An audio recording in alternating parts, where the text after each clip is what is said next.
Here's a short little tutorial on how to install a Gauss headlight wig-wag system on my 01 Tahoe. It's already installed, but I'm going to actually show how the wiring is done for the most part. I mean, you get this control box.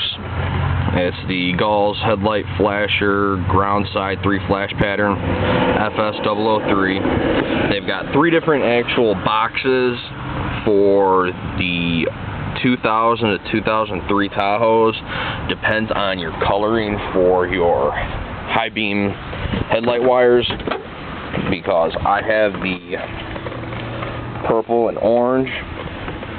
You have to get the FS003. Something with the wiring, some whatever. I mean, they all cost the same. It's just which box do you need.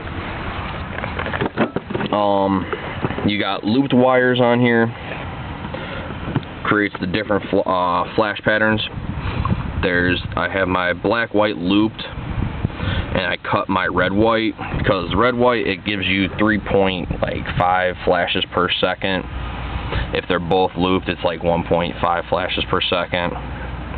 And if you cut both of them, it'll do double side left, double side right. It'll rotate through the flash patterns. So it's a little bit different. I mean, I've just got the high speed one. White wire runs up to a constant power, my bad. Yeah, power, not ground. Fry your system pretty quick. I ran it up to a constant power. And then you got your blue and your yellow wires, which actually run all the way down back over to your passenger side headlight. You only have to hook it up to one side, which is, I mean, a nice thing. So I've got that hooked in. They're both, I mean, my wires are both red, because you have to extend the wires, but I mean, it's pretty simple to do. Then I just ran them through these stock wire housings, so you don't even know it's there. I ran it down underneath. I mean, you see pretty much no exposed wiring anywhere. The red goes into your switch. The green and black, the black is your ground, I just ran it right to here. Solid body ground. And the green is actually for a nighttime cutoff switch, depending on which state you live in. Requires it so once your automatic headlights come on at night, you cannot, I mean, you can flip the switch for your headlight wigwag system, but it won't come on, because the green wire, if you need it, you have to tap it into one of your headlight markers, ground side headlight marker, which overrides the system, so it won't come on after dark. But if you don't, all you have to do is tap it into your ground wire, and it bypasses it. So let's see. And then I have this blue wire here. Actually, it runs in underneath my fuses, because I had to tap into a white. There's 2 white wires coming out of this block over here, this section of the block over here, and you have to tap into one of those with the diode. It's like I can't remember exactly what the diode is, but like what numbers it is. But you tap into there, it does the override, so your wig-wag system will work. This wire here, I have my blue wire. It's from another constant power.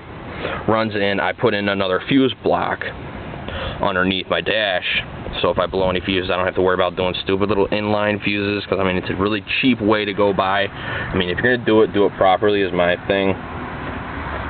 So I bought a fuse block instead of having tons of wires, depending on how many lights you're hooking up.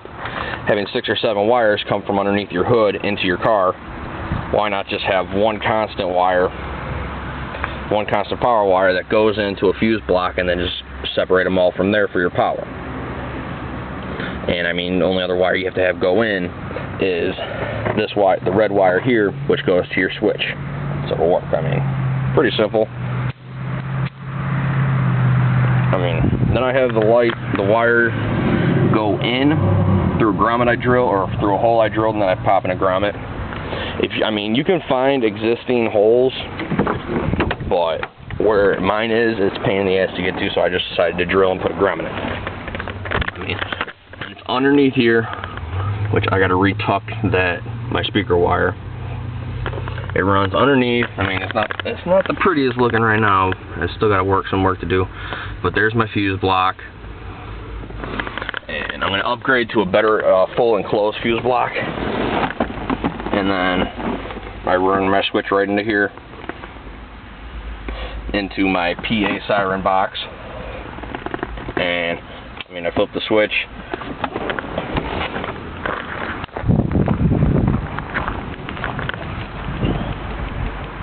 And they come on.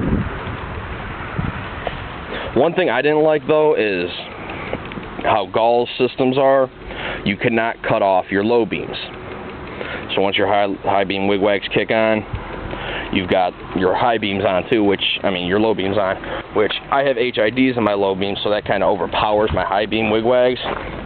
So what I did is I just went through underneath and snipped both the ground wires for my low beams, ran them into a wire, ran them up into the vehicle, into a switch. So now when I hit my switch, which I don't know which one, I can't remember exactly which one it is, so I just hit both of those, which cuts off the power to my low beams. So now all I have is my high beams on.